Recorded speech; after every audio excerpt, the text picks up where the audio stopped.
তো বন্ধুরা দেখেন গাড়ির কাজ কিভাবে করতে হয়। এই দেখেন পিছনের চাকার ব্রেক শু কিভাবে লাগাচ্ছে। এবং আপনাদের যাদের গাড়ি আছে অবশ্যই ব্রেক শু গুলো 3-4 মাস পরে পরে অবশ্যই আপনারা সার্ভিসিং করবেন। তারপরে আবার যদি খারাপ থাকে তা পাল্টায় ফেলাবেন, আর যদি ভালো থাকে ঘষে মেজে পরিষ্কার করে লাগিয়ে দিবেন। এই যে আমি নতুন লাগাচ্ছি, দেখেন কিভাবে লাগাইতে হয়, ব্রেক শু কিভাবে লাগাইতে হয় দেখেন। মিস্ত্রি কাজ করতেছে, এই দেখেন স্প্রে মেরে পরিষ্কার করে নিচ্ছে। আপনারা ঠিক সেইভাবে কাজ করার চেষ্টা করবেন। কাজগুলো আসলে খুবই সেনসিটিভ, কাজগুলো মনোযোগ দিয়ে করতে হয়। আপনারা গাড়ি চালানোর সময় যদি ব্রেক শু লাগানোর পরে কিছুক্ষণ চালাবেন, চালানোর পরে চাকায় হাত দিবেন। যদি দেখেন যে বেশি গরম হয়ে যায় তাহলে বুঝতে হবে ব্রেক শু অনেক সব ফেসে যায়। আর যদি গরম না হয় অথবা হালকা গরম হয় তাহলে ঠিক আছে। ব্রেক শু লাগানোর পরে ঠিক এইভাবে আপনারা একটু চেক দিবেন। ব্রেক শু লাগানো কমপ্লিট হইলে এখানে অ্যাডজাস্ট করে লাগায়, তো অনেক সময় একটু এদিক সেদিক হয়।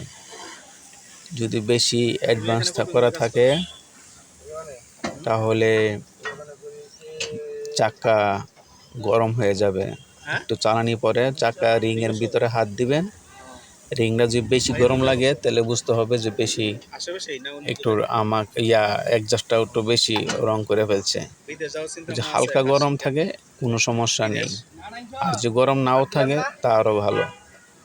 ঠিক আছে, ঠিক এইভাবে আপনারা ব্রেক শু, পিছনের চাকা চেক দিবেন। এমনকি যখন গাড়ি চালাবেন অবশ্যই পিছনে সামনের চাকা কিছু কারণ আধা ঘন্টা চালাইলেন, তখন আপনি সামনের চাকা পিছনের চাকা হাত দিবেন।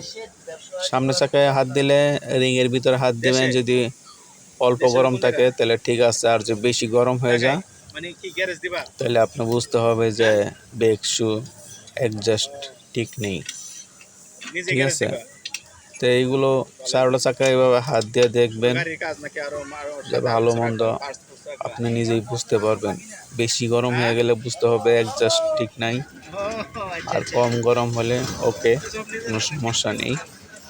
তো ঠিক সেইভাবেই আপনারা চেকগুলো দিবেন। দেখেন নতুন ব্রেক শু লাগাচ্ছি, তো আপনারা এইভাবে ঠিক 3-4 মাস পর পর চেক দিবেন।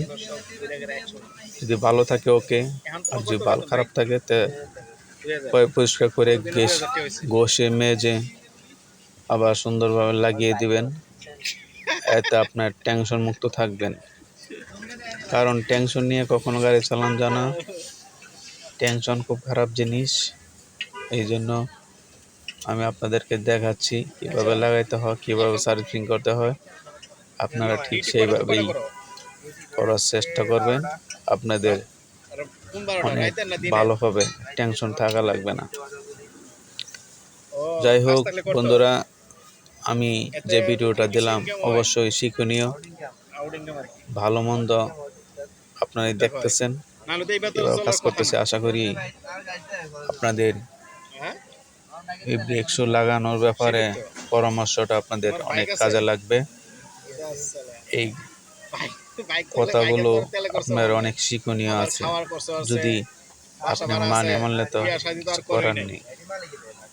তো যাদের গাড়ি আছে তাদেরই এই পরামর্শগুলো আমি মনে করি কাজে লাগবে।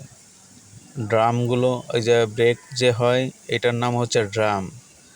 এই ড্রামগুলো যদি আপনি লেভেল না থাকে, এই যে ভিতরে সাইড দেখেন আমি ঘষে মেজে এনেছি, এগুলো যদি লেভেল না থাকে তাহলে আপনার অনেক সময় ব্রেক বেজে যা খুলতে গেলে। ওকে।